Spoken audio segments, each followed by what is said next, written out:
Hello and welcome to today's Just Chopsing Podcast.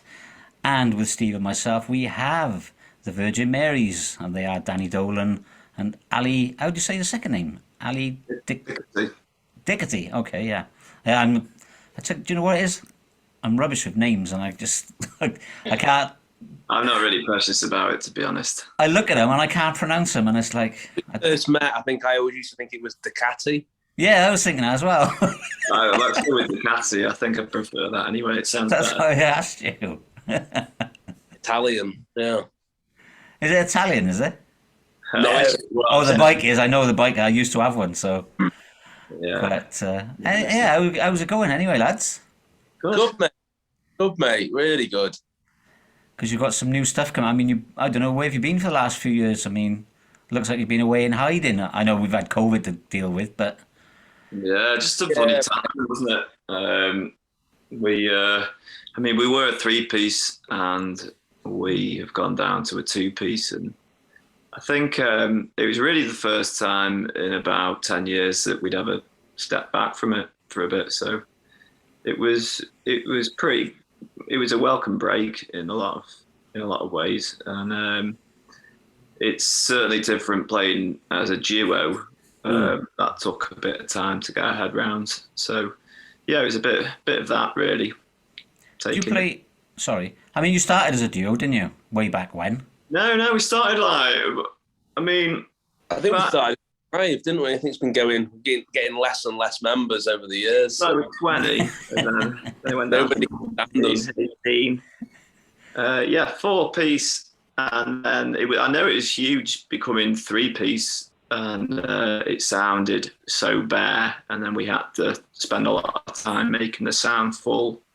So it's kind of reminiscent of them days, really, but we seem to thrive from a challenge, and I think that's what's happened this time round as well. All right, okay. Yeah. When are you planning to hold the coin toss to see which of you leaves next then? Yeah. I think I definitely can do an hour and a half's worth of set of just drum soloing, and I still get the same fans coming. Yeah, so it'd be pretty horrible if it became like Ali's VirginMarys and Danny's VirginMarys. You know. Yeah. It's always a bit painful when that happens with bands, isn't it? Yeah, are you going to continue it then on tour as a 2-piece, or are you going to bring a bass player in? Yeah, for now we're doing it as a 2-piece. We're honouring the older stuff with like I've recorded bass lines playing to Dan's drums in the studio, and then we play with that live. Right. And then the new stuff is just the two of us with fat guitars, a lot of pedals. Yeah. Oh, that's cool though. I mean, one of the things we didn't want to do was just have it as like a standard backing track. So we tried first putting it just through, like most people just put it through the PA. But we wanted to have it like, so we've got like the biggest bass amp that we could get, and like that's just next to me, and then lines come out of that. So it's kind of like we kind of have a third member, but he's an amp. So he's a trigger.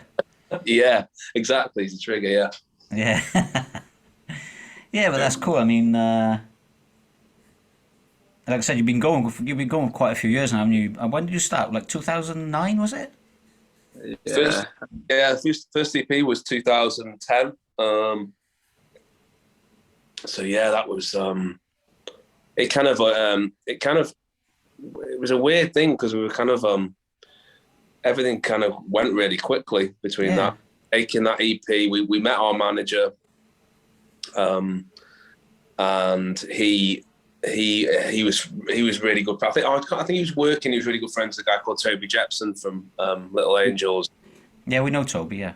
Yeah. He saw the band, and it happened really quickly where Toby was just like, I want to record the band, I want to produce the band, and we did a 6-track EP, and it was almost like every month something new was happening. Like we got iTunes single of the week for the rock single of the week in the UK and US, and no one had ever done that.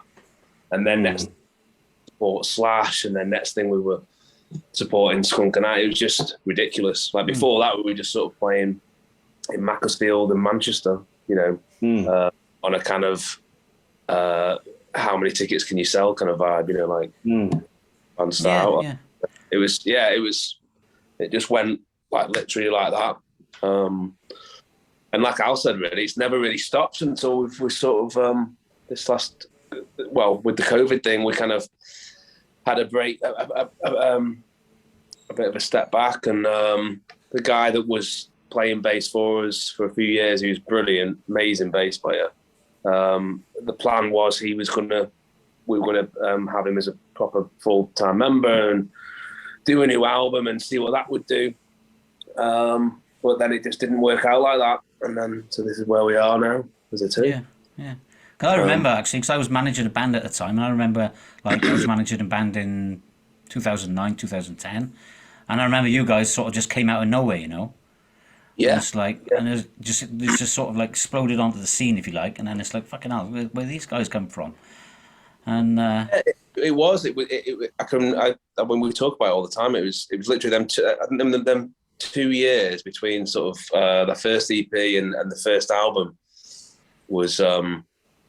It just felt like there was always something new and something bigger coming every couple of months. I mean, we did a full European tour with Skunk and Nancy, and which was incredible, really. We had like a full tour, but like double-decker tour bus and all that stuff, and you kind of think like probably weren't at that stage yet. Probably should have been doing it in the van, but it was just an amazing experience, really. And then it's good that you managed to wing it, really. Yeah, if you think you weren't ready for it, it's like, so mate, yeah, it's always one of them things. I always think in this industry, the bands that always have a leg up are the ones that have somebody already involved. If it's a manager that knows his way around the industry and stuff, it's the thing that takes the longest is when you don't, you just have no idea. You know what I mean? That's kind of what we were like. So. Yeah. That's what I was like, actually, managing a band. I mean, I'd never managed a band before, and I just had this like bright idea to get these 4 kids over from the UK. I brought them over to Holland to live with me, and just because I just ended up with one of their CDs in the post somehow, and I just thought, oh well, I'll just get them over and see if we can break it, And I noticed we got a bit of something in common because we did 4 or 5 shows also with We Are Scientists. Nice. Oh no! Yeah. Yeah, they were a good pick. pick. You brought them over and they lived with you. Yeah, they did. Yeah, they lived with me for like almost 2 years. That's incredible. So, and yeah, it worked out really well, actually. In the end, it didn't work out for the band because they all sort of like broke up, women and other things, as usual with bands. But I got them signed to a label and everything, and we played like Heineken Music Hall, and we did like 16 shows with Golden Earring, and which is like the biggest Dutch rock band. And then I was looking through your bio and stuff, and I saw you had We Are Scientists on it, so I thought, oh yeah, that's something we got in common. Yeah, great. They're a really cool band. Yeah, they're a great bunch of guys, actually, aren't they? Yeah. So most people are, I think, like in bands. Yeah, a lot of them are. I mean, yeah, you can meet the odd idiot sometimes. I mean, we did a show with Baby Shambles, and that. That was a pretty bad experience, if I want to be honest.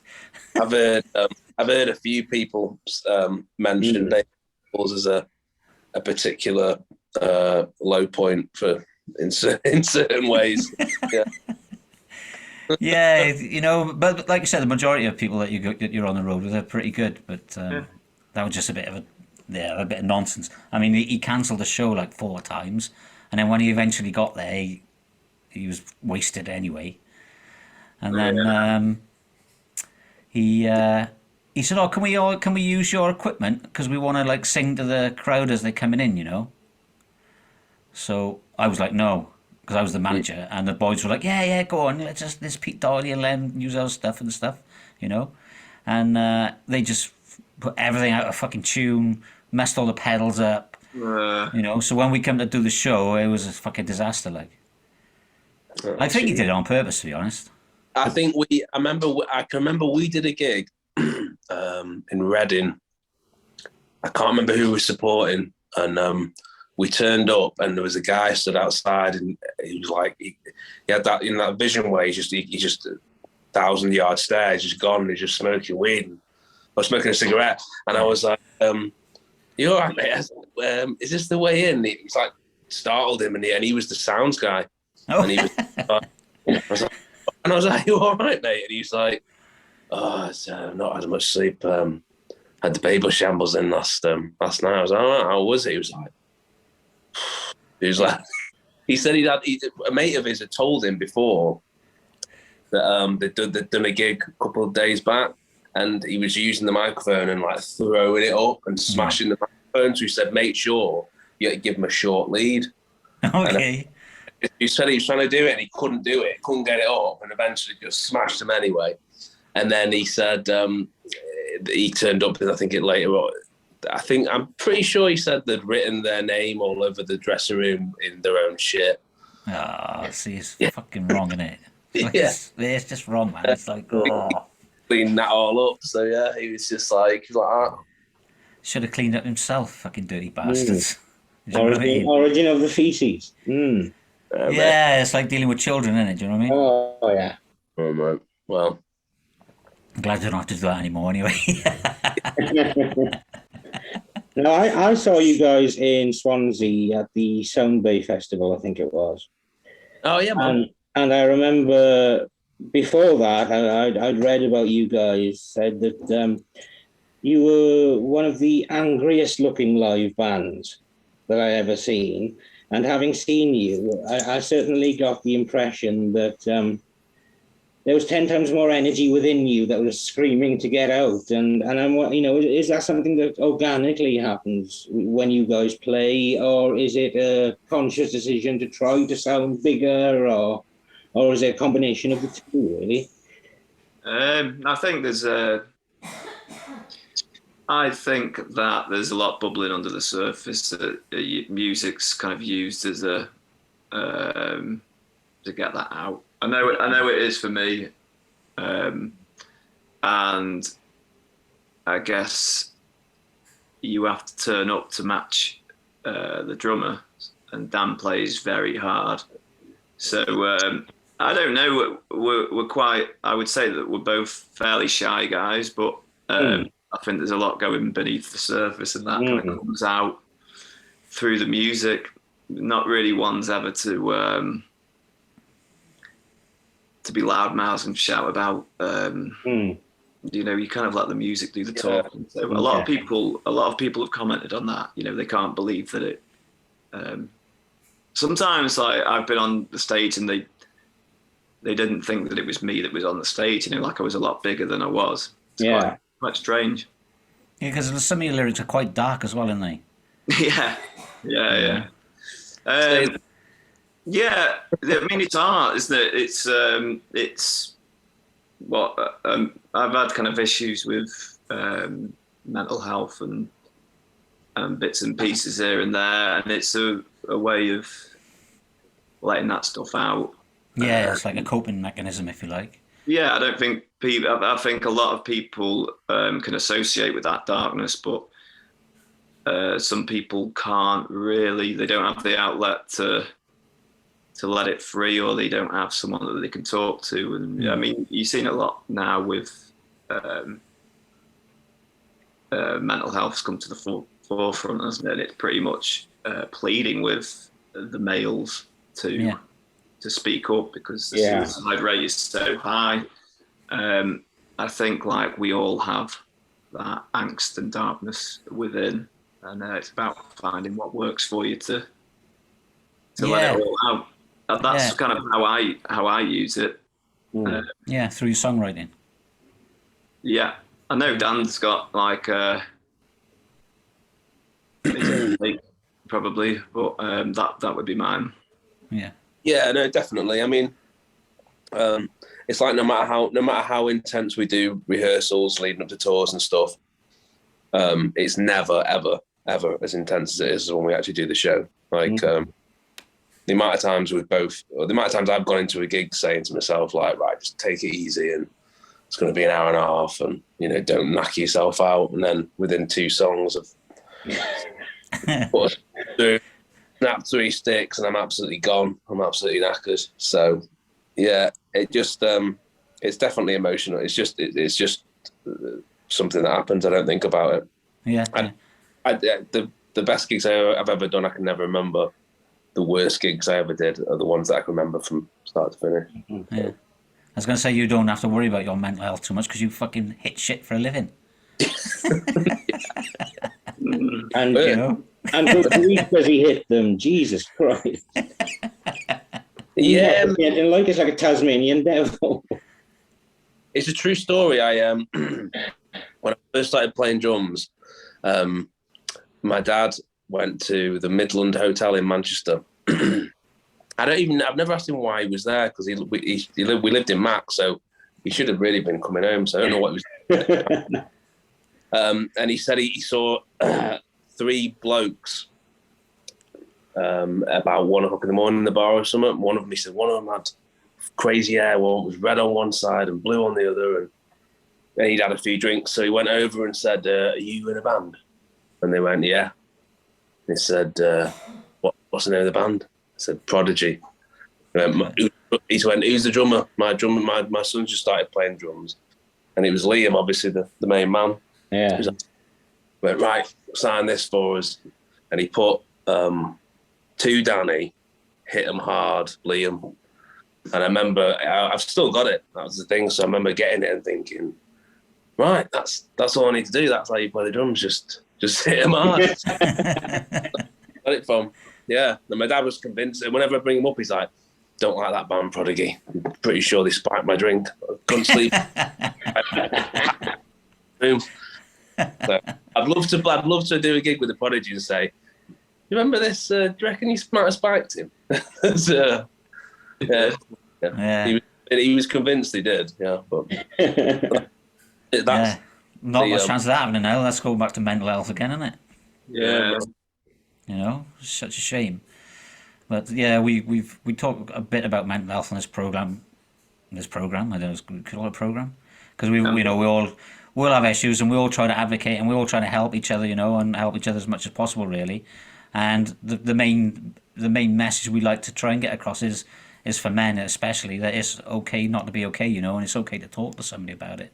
I mean, I've had issues, and I release a lot through writing as well, Ali. And I wrote a load of poetry. I was in a really bad place at the time, and I actually sent it to be published, and they sent it back to me and said, we're not publishing that. Right. It's too strong. What I mean? They were shocked when they read it. So. Oh wow. But yeah, I still got it somewhere. My brother ended up doing it for me. He put it all in the computer and put it in like a book format for me. And wicked. But yeah, I found ever since I was a kid, really, I found writing quite a good outlet. Yeah, totally. I think I think there's everyone seems to think that everyone around them has got it sorted, and it's just not the case, is it? I think. No, you'd be surprised. Everyone, so many people are kind of hanging on in there. They put on a front. It's always kind of worth bearing in mind. What other people have got going on. Yeah, well, you just never know, do you? So, but you've just released a new single called "You're a Killer." Yes, mate. And I hope that's not a reference to anybody in particular. Well, it's kind of a play on the, I guess, how we, as a country and the government, will promote the beauty of democracy. But I think how it's got to the point that it seems acceptable to lie about the policies to get people to vote, and it's completely acceptable not to kind of to admit that that was bullshit. This is what's really happening. And so, yeah, democracy is a word shot from the mouth of a killer. And just the kind of questioning everything, the confusion of everything that's going on. But yeah, that's what that song's about. Yeah, I got the political vibe running through it, and I automatically thought Trump, to be honest. Not so much precisely. Forrest, it's like, I'm a champion of democracy, of course, but it's just, it could be where we are could be a hell of a lot better and truer, and there seems to be quite a lot of bands writing some more political stuff lately. I think they've got to, really. I mean, because how can you deny what's going on in the past 10 years? It just seems to be getting worse and worse. I know when we did the album Divides, that was more of things seemed to change quite dramatically to me from the time that we did King of Conflict to the time that we did Divides, mainly with all the benefits getting cut and a hell of a lot more people on the streets. And it started to become more kind of, the divides were getting bigger and bigger, and there was more, there didn't seem to be so much of a middle. There seemed to be more kind of, what side are you on? That's just escalated ever since. And it seems mental now that you can't, I would think that you've got to take on what's happening around you. Otherwise, well, I mean, it depends why you're writing or what you write about, doesn't it? But there's only so many times I could write about, I don't know, songs about getting drunk and doing this and that. Yeah. Breaking up with your girlfriend and I mean, strangling her. that type of thing. So it's not surprising that more people are being vocal about it, because I mean, in so many ways it's really concerning times, isn't it? Yeah. Well, absolutely. I mean, it's like, I used to write songs about getting drunk. Now I'm writing songs I can't afford to get drunk. Well, exactly. You can afford it these days. Yeah, it's mental, man. Like, it's worrying to know where it's going to go with the rise of living costs heading into winter, and with the amount of people that are already, I think it was like 1 in 10 families having to rely on food banks, working families, and it's insane. Meanwhile, there's yearly raises for the government, and I don't know. I don't know where it's going, but I could see some quite dark times, I suppose. Themes coming up, in the next decade. Yeah. Maybe we need a revolution. You never know, do you? I mean, I think you should be the one to lead it. Yeah. I must say you are. You don't want me leading it. You lead it and we'll follow. Coming over it, Holland. Yeah, I'll have to come back from Holland. That's not going to happen anytime soon. Well, not if you're on a watch list. I'm not on a watch list, Steve. Don't worry about that. You're on my watch list. Going into that, then, your new single. When's your new single coming out? The Devil Keeps Coming. Yeah, that's Friday, the 26th of August. All right, cool. So that's next week, is it? Next Friday. Next Friday. Yeah, week Friday, isn't it? What's the story? What's the story behind that one? It's that is about mental health, really, and ways of dealing with it, and the kind of the daily fight within your mind. And yeah, it's I'm really happy with how this one turned out. It's probably one of the more melodic rock songs that we have of the new material. Okay. So yeah, really looking forward to everyone hearing it. Have you got a new album coming out soon, or? We're doing an EP at the minute. That the 3 songs will form an EP digitally, and then we'll do something special for the physical where there'll be exclusive music that won't be available on the digital platforms. We kind of want to make it more special, to buy a vinyl or to buy the CD. I had an idea actually of when we do come to release the album that we do the album more of a collective piece, as in like a kind of Dark Side of the Moon. Yeah. But the digital doesn't get any of that because I don't think it's even that relevant on the digital. People scan and skip through so much. I don't think they want to hit. I don't think anyone really chooses Spotify to sit down and listen to an album. No, that's true. That's true. Well, not unless you're older like me, Yeah. But because I miss my vinyl and stuff. But to be honest, yeah, I mean, you must have watched some of my podcasts, to be honest, because I'm always harping on about the fucking click-through society that we live in today. I'm the same. I am the same. Like within, I've just got such little attention span, and it's not good for anyone. I don't think. We can't sit still. Everything's. No sooner than I'm listening to a song that I'm thinking about something else. Really? I try to listen to a song all the way through. To be honest, I'm not. I mean, I would be hypocritical of me not to, because I'm dead against this fucking 15-second attention thing.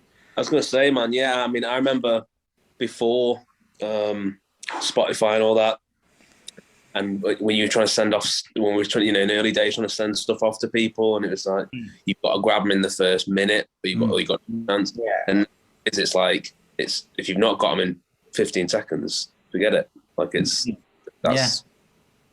where it's at, and it's just incredible. It's crazy. I mean, how many bands would never have had a career if that was the case?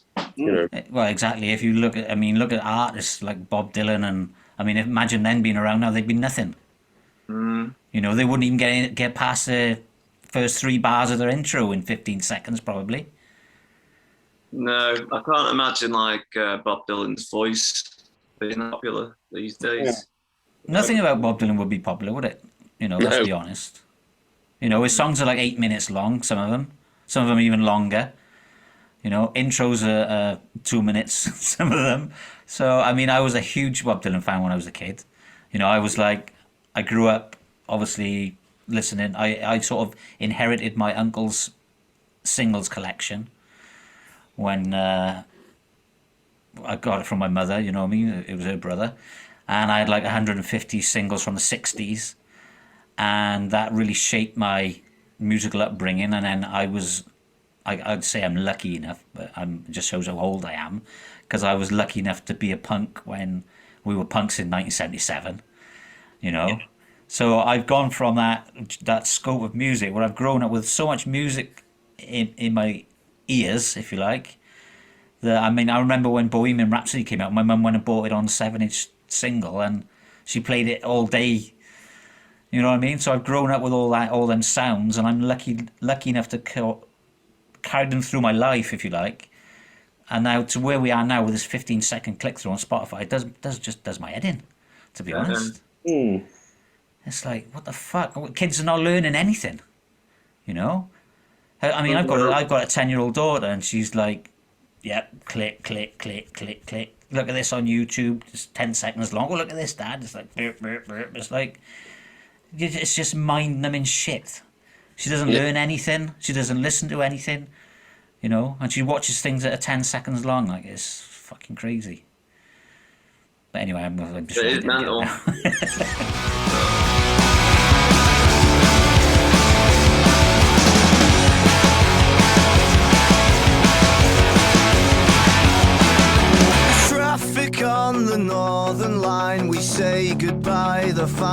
time pretend that we meant something more than this.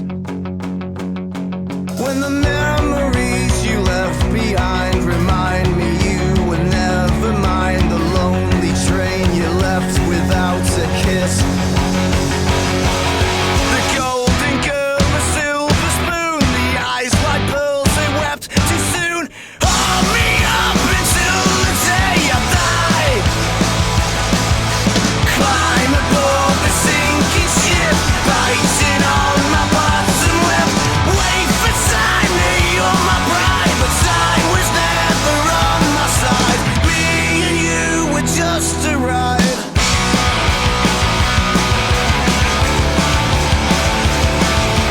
You and me were just a ride. 7 weeks has come to pass. I stumble on the photograph to see the lucky man to take my place. Cloak and dagger from the start, you twist the knife into my heart. Watch my eyes leave tracks upon my face. Me who lost the will to live when you who lost the will to give. Take it with the little left inside. Climb aboard the sinking ship, biting on my bottom lip. Wait for time, you're my bride, but time was never on my side. Me and you were just a ride. Me and you were just a ride. Me and you were just a ride. Me and you were just. You lied, you lied, you lied, you liar. You lied, you lied, you lied, you liar. You lied, you lied, you lied, you liar. Lied, you lied, you lied, you liar.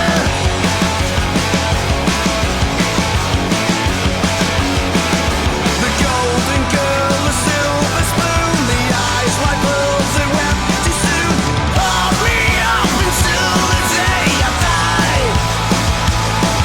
I climb aboard the sinking ship, biting on my bottom lip. Wait for time, you're my bride. I love you till the day I die. Me and you were just a ride.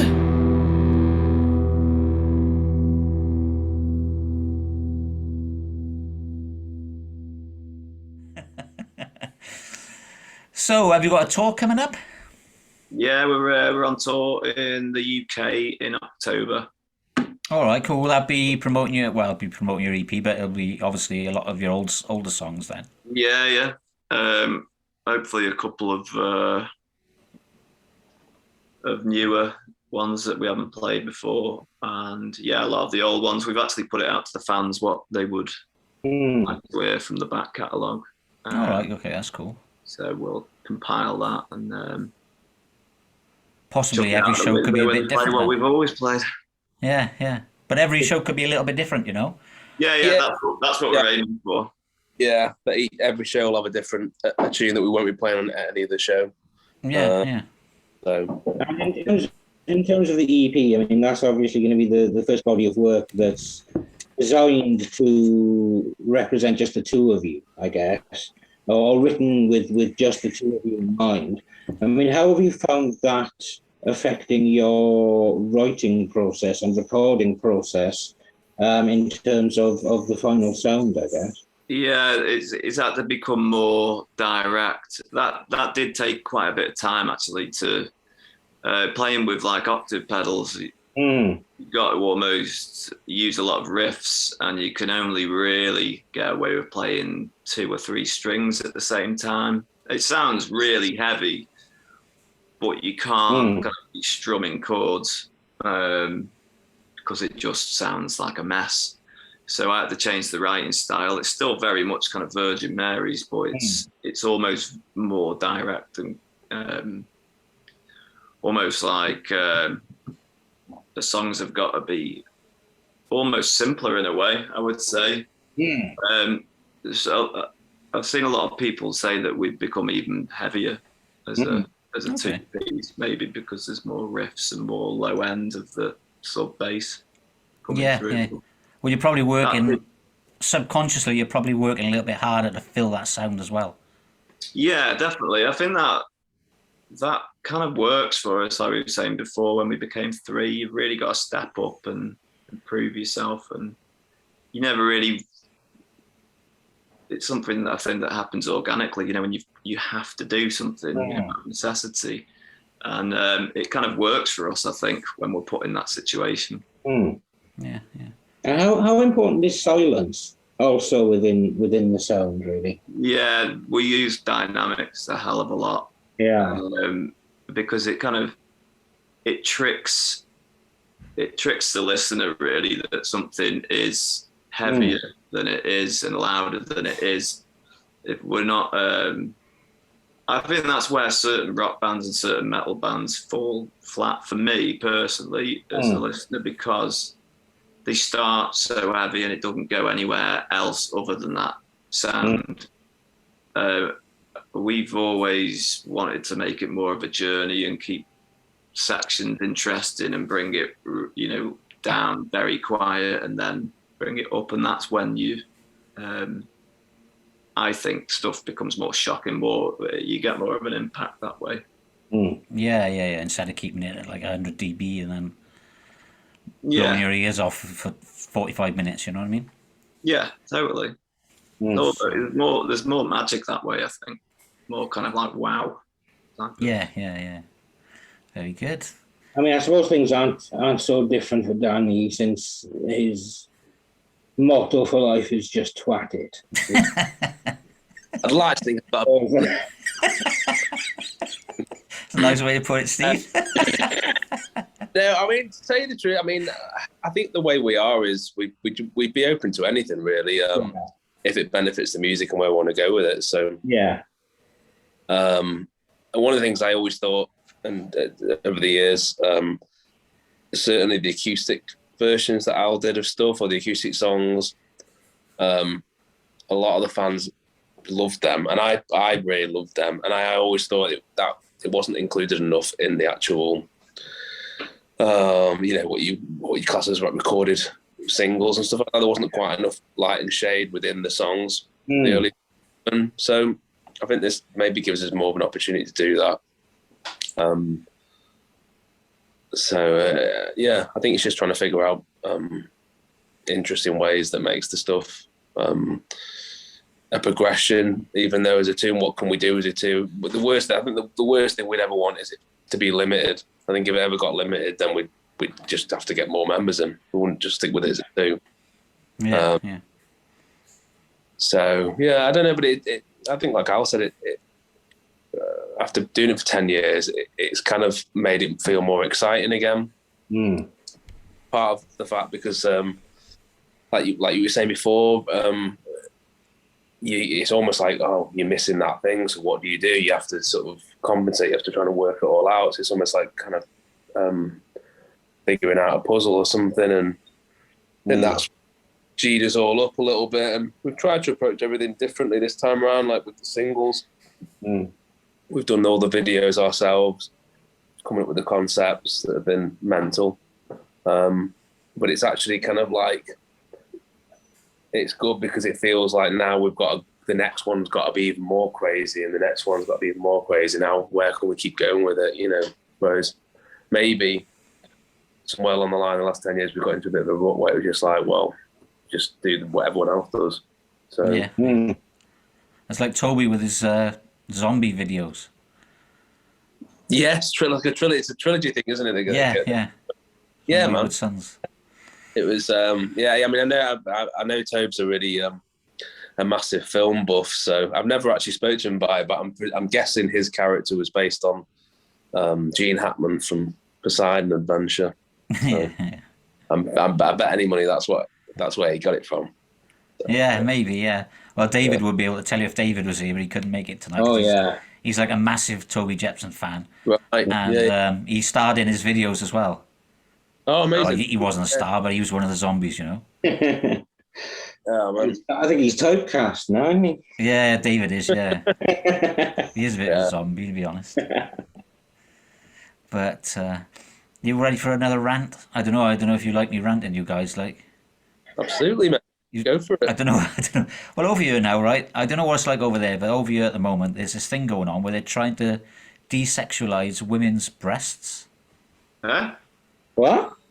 They're trying to desexualize women's breasts.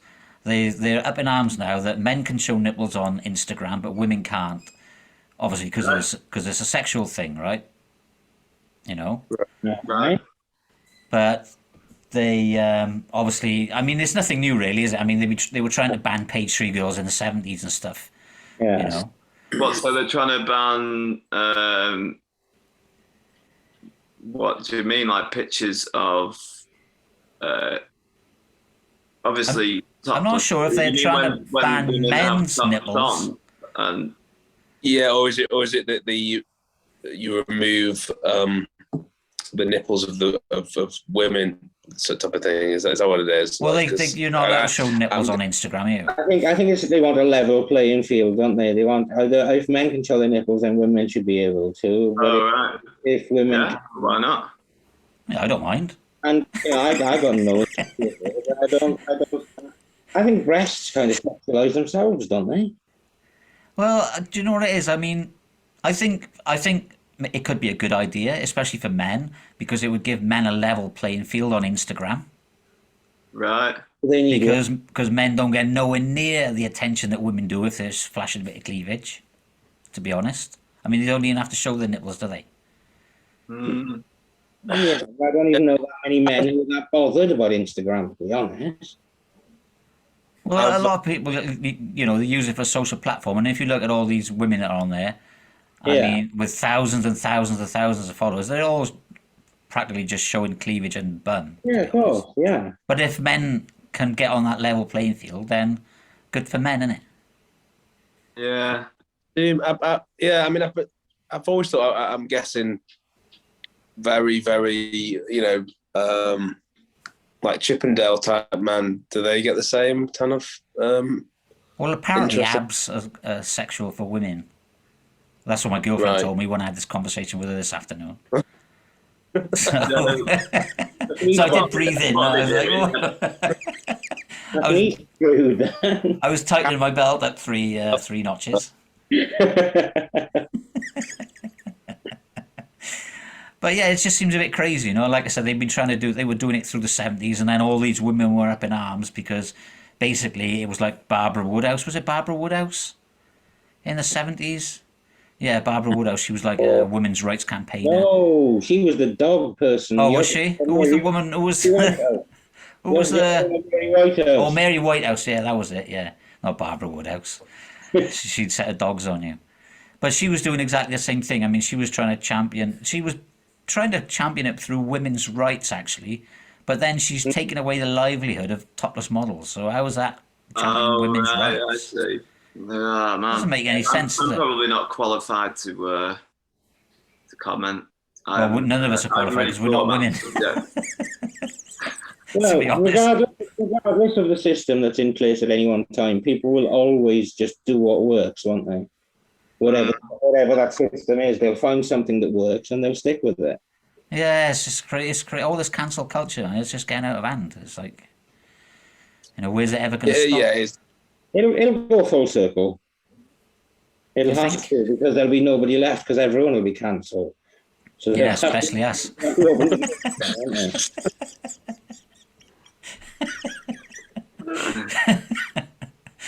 Yeah, I don't know where it's going to stop, to be honest. We got 15-second click-throughs and fucking everybody cancelling everything else. It's like, Yeah, it is difficult to know where it's going to end up. You need to write some songs about that, Al. Yeah, I'll get cancelled. Yeah, in terms of you guys, now you're down to this too. Do you have any kind of mental roadmap of where you want to go or what milestones you're trying to hit or anything like that? Or is it just a day-to-day thing? Or I think at the start of the year, what we wanted to do was we wanted to release 3 or 4 singles, just to try and get, because we knew like the minute you go 2-piece, our most hardcore fans, there's always going to be people that are like, not into this and don't like it. So we wanted to try and just put singles out and get a vibe to see what people are thinking about it, as well as get new fans and stuff. And I think we've done better than I thought we would have done with that. Like both singles have been received really amazing, and we've got on radio stations we could never get on in all our stuff previously, and it's all been kind of quite organic in the way that, you know, obviously we're doing it all on our own. We've had offers off labels, we've had offers of managers and stuff, but we've been down that road so much, and the last time it was that bad that what we wanted to do this year was just put these out and just really get a feedback more from everybody else and see what vibes come in. We wanted to play a lot more. Unfortunately, it feels like across the board, whether it's still due to like an overlap from the COVID, that people aren't still, it's not quite got back to what it used to be in terms of people going out to gigs. And a lot of bands I know have postponed gigs till next year for that reason, or they're saying, a lot of promoters I speak to are saying the gigs, people, it's on the last week before. And so we would have liked to have played more gigs this year, definitely. But I think that's what we wanted to do. We want to do these 4 songs, establish that, and then go into the next year and go, right, are we going to make the best rock album we can possibly make? Or are we going to do another EP and gradually do it that way? You know, it's. I think a lot of it feels like it depending on where the music climate is, because it doesn't quite feel like it's got back to where it is. You know what I mean? No, I don't think it has.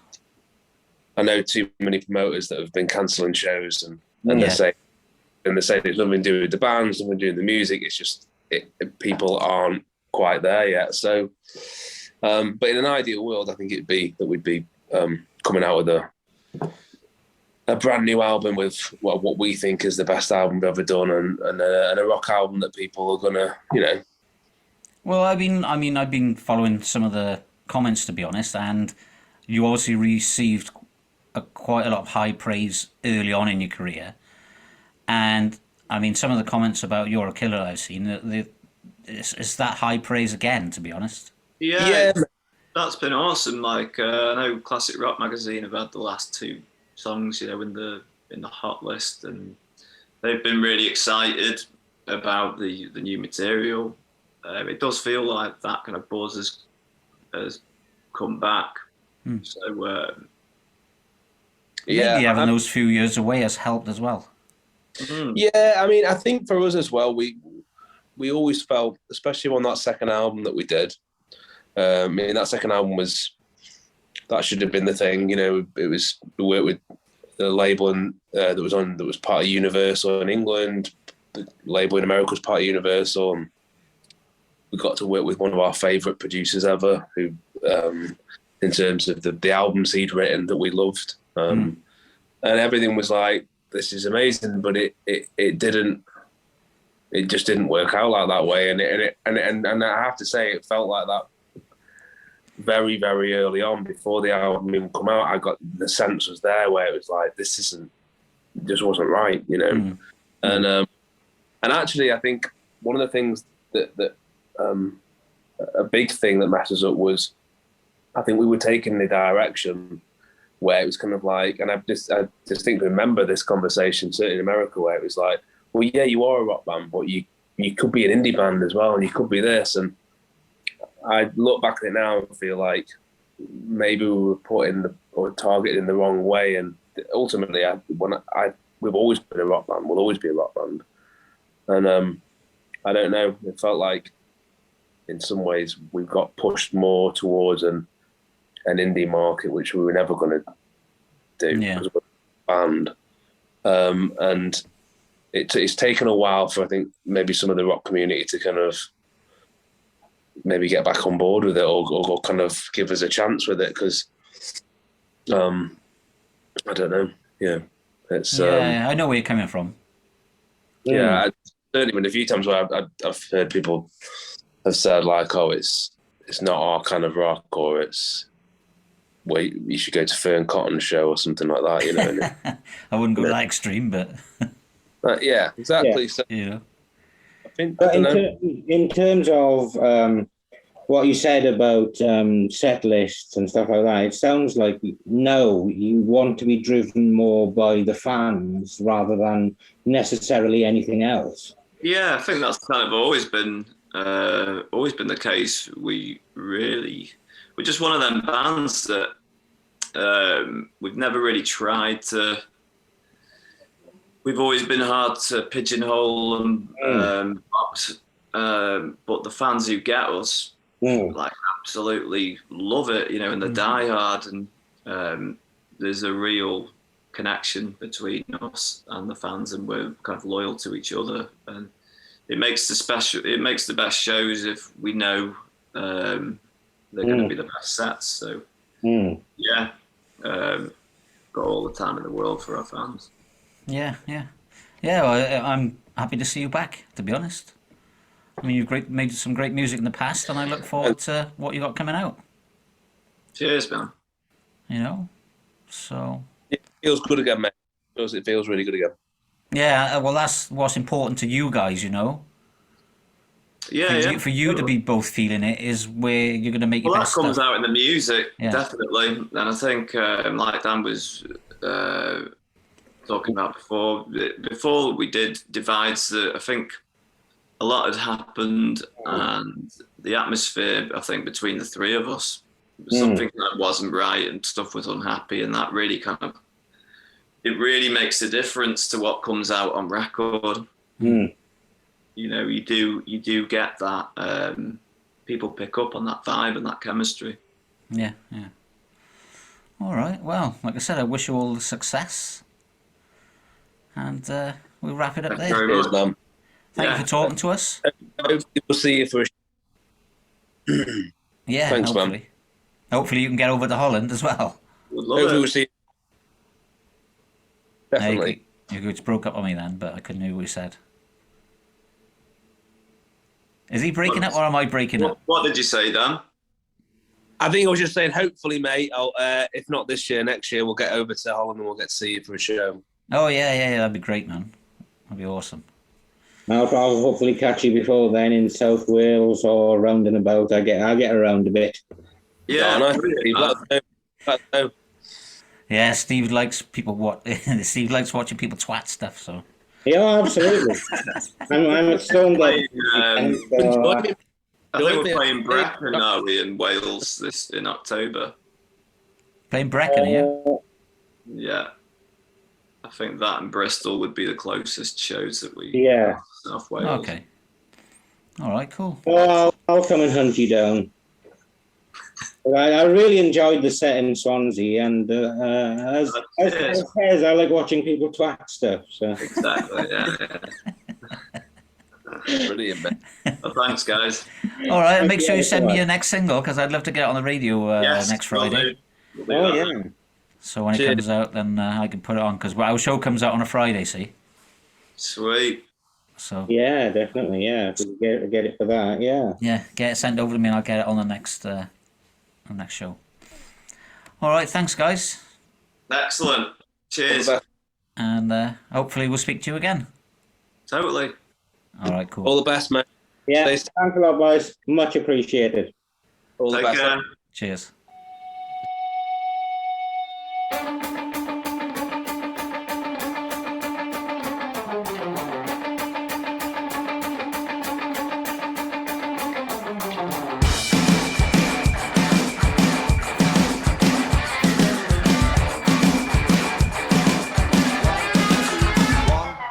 Go!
killer.